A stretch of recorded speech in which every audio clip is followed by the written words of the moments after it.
CM Jagan సమర్థవంతమైన పరిపాలన అందిస్తున్నారని మంత్రి జోగి రమేష్ అన్నారు. పెడనలో మున్సిపల్ చైర్పర్సన్ కటకం నాగకుమారి అధ్యక్షతన పెన్షన్ల పంపిణీ కార్యక్రమం జరిగింది.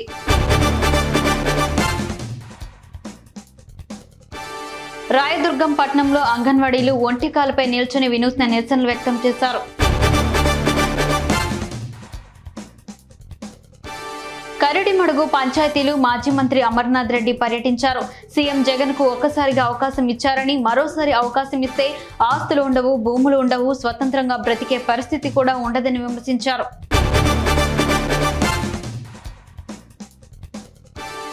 విజయవాడలో గత 12 రోజులుగా మున్సిపాలిటీ కార్మికులు చేస్తున్న నిరాహార దీక్ష సందర్భంగా రోడ్డుపై చెత్త పేరుకుపోవడంతో వాహనదారులు మరియు పాదచారులు ప్రయాణించలేని పరిస్థితి ఇక్కడ నెలకొంది.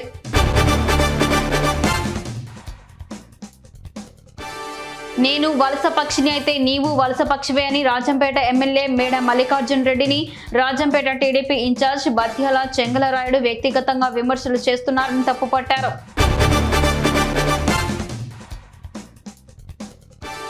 పరిమితికి మించి ఆటోలో ప్రయాణికులను ఎక్కించుకునే వారిపై చట్టరీత్యా చర్యలు తీసుకుంటామని ఆటో డ్రైవర్లకు ట్రాఫిక్ పోలీసులు హెచ్చరిస్తున్నారు.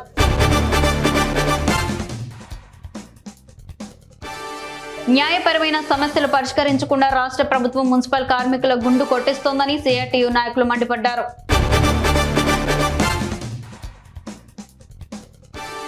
మల్కాజ్గిరి డీసీపీగా పివి పద్మజారెడ్డి శనివారం బాధ్యతలు స్వీకరించారు. ఈ సందర్భంగా ఆమెకు పోలీస్ సిబ్బంది, అధికారులు స్వాగతం పలికారు.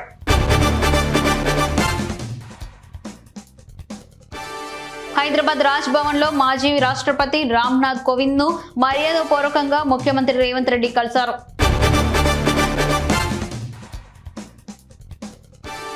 అర్హత ప్రామాణికంగా పెన్షన్లు పంపిణీ చేయడం జరుగుతుందని రాష్ట్ర హోంశాఖ మంత్రి తానేటి వనిత అన్నారు.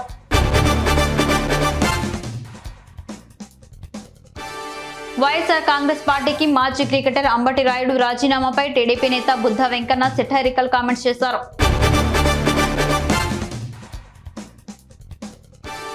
అంగన్వాడీలపై ఎస్మా చట్టాన్ని ప్రయోగించడాన్ని సిపిఐ రాష్ట్ర కార్యదర్శి కె రామకృష్ణ ఖండించారు.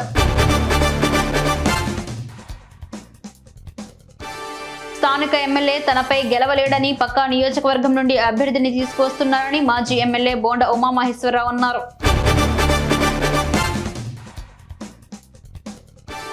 కోవూరు ఎమ్మెల్యే ప్రసన్న కుమార్ రెడ్డి పలు అభివృద్ధి కార్యక్రమాలకు శ్రీకారం చుట్టారు. 4, 13, 10, 17వ వార్డులో ఆయన పలు సీసీ రోడ్లను ప్రారంభించారు.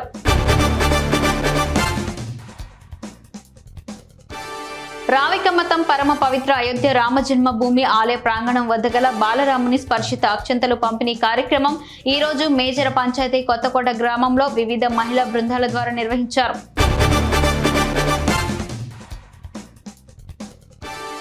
రేపు ఆచంటలో జరిగే రా కదిలిరా మహాసభకు పెద్ద ఎత్తున ఏర్పాట్లు చేశామని టీడీపీ మాజీ మంత్రి పితాని సత్యనారాయణ, ఏలూరు జిల్లా పార్లమెంట్ అధ్యక్షులు గన్ని వీరాంజనేయులు తెలిపారు.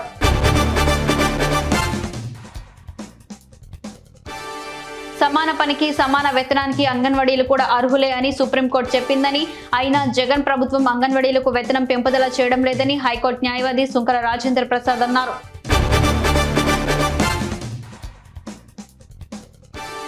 ఆచంట నియోజకవర్గంలో ఆదివారం జరగనున్న టీడీపీ అధినేత చంద్రబాబు పర్యటనను విజయవంతం చేయాలని పశ్చిమ గోదావరి జిల్లా టీడీపీ అధ్యక్షురాలు తోట సీతారామలక్ష్మి సూచించారు.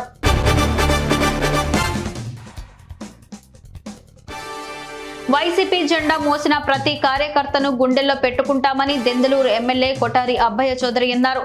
ఏలూరు మండలం చాటపర్రు గ్రామంలో వైఎస్ఆర్ పెన్షన్ కానుక పంపిణీ కార్యక్రమంలో ఆయన పాల్గొని మాట్లాడారు.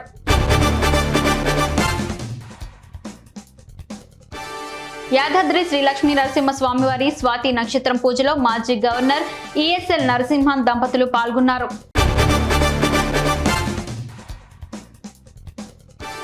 కొత్త చెరువు నారాయణ పాఠశాలలో విద్యార్థులకు పర్యావరణం, వాటి విశిష్టత గురించి ప్రముఖ పర్యావరణవేత్త డాక్టర్ భాస్కర్ నాయుడు అవగాహన సదస్సు నిర్వహించారు.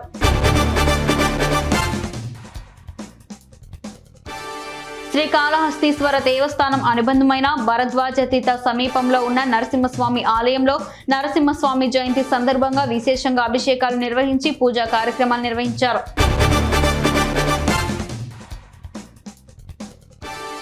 రాజస్థాన్లోని సంగోత్లో షాకింగ్ ఘటన జరిగింది. స్థానిక బీజేపీ ఎమ్మెల్యే హీరాలాల్ నగర్ కు మంత్రి పదవి దక్కింది. దీంతో స్థానికులు, పార్టీ అభిమానులు ఆయనకు సన్మానం ఏర్పాటు చేశారు.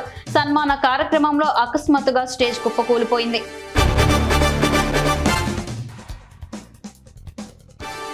పల్నాడు జిల్లా డీసీసీ అధ్యక్షులు గర్నెపూడి అలెగ్జాండర్ సుధాకర్ సమక్షంలో వైకాపా మాజీ నేత మారూరి రామలింగారెడ్డి కాంగ్రెస్ పార్టీలోకి చేరారు.